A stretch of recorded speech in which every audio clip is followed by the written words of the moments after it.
Hi, Alex here. I'm ready to go outside and bash with a couple of my buddies in the snow. Well, you know what? I have to get ready.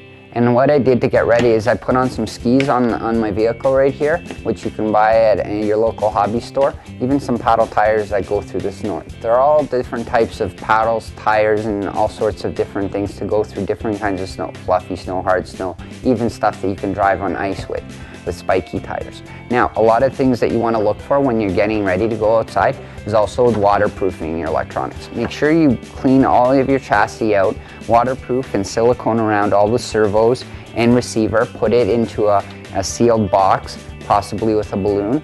Make sure that there's no exposed wires that can have an electrical or get all water damage from all the snow after it melts.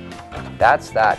There's a couple of other ones that I have over here actually, which is nice. Some of the newer technology that's out, even some of the electric technology which I have in my hand, has waterproof servos that are already encased with seals, waterproof electronics, right, and receiver boxes that already have watertight seals on them. So ask your local hobby store what you think, whether you're going to a gas machine or into an electric machine, which one would be best suited for you. But remember, no matter when it is, where it is, we can go out and play in the snow. Hey guys, PJ here from RCTV. We're out at a top secret location in Mississauga where some guys have brought out some really cool snow bashing machines. So let's check out some of the winter action here in Mississauga.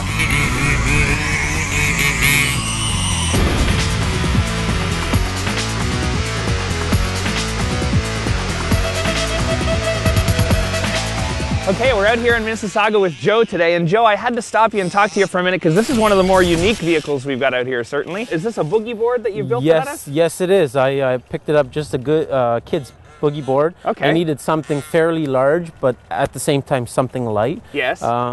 Assembling all this together, it only weighs about 18 pounds. Wow. I started doing some research and I realized something similar to a swamp buggy would be perfect for a Canadian winters. Yeah. It took me about 3 tries to get it right. The trick was I had a 23cc engine kicking around. Yes. So I started with that. Then after doing some more research, I found out you need something like a good sized propeller. This propeller right now, it's a 14-inch by 7 pitch, angled iron aluminum to keep the weight down. Yeah. So I picked up about 20 feet of it. I had servos for my large scale hobby kicking around, so cool. I put them in for the throttle and the rudder in the back basically. Yep.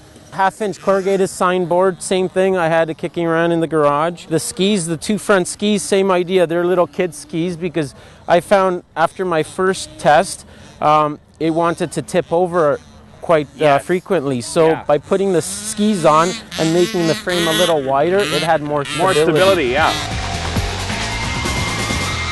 All right, so we're here with Darcy, and Darcy, is this I think it's a 5B? Yeah, it's a HPI 5B, yeah. Cool, and I noticed there's an aftermarket pipe on there. It's an awesome pipe made by GBE. To winterize it, basically, I did a boot mod, right? It was off the HPI Baja forum, right? And a few other guys have done it.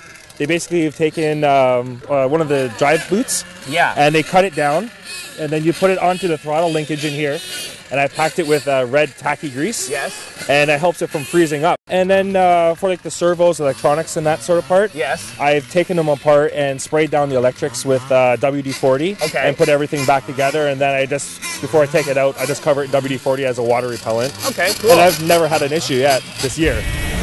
Well, we're here today with Don. Thanks for talking to us, Don. No problem. And I had to talk to you about this Stampede here. First of all, it's a lot quieter than some of the other machines, but I saw it moving pretty quick out there. Why don't you tell us about it? It'll go pretty good. What it has, it started off as an XL5, then I put the Valinion system in it. One of the mods I did for the wintertime was I took a set of Dubro airplane skis, modified them a little bit, and actually raised them up a little bit, and those are the old bushings from the car. Oh, cool. Then what I did was I drilled some holes in it, ran some fuel tubing through just to act as a little bit of a... Almost like a shock absorber. Yeah. This keeps them pointed in the right direction, but gives them a little bit of room to move as you go over different terrain. Yeah. Cool. Very cool.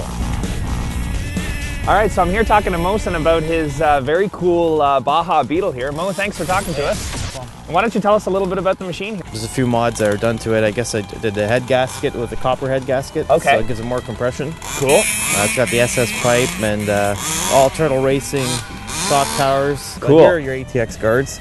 keeps the snow and a lot of mud out. Yes. You also have these that keep the snow and mud out as well. Yeah, like okay. little Lamborghini doors. Okay, neat. And then you have the outerwears covers. Okay. For here and for the.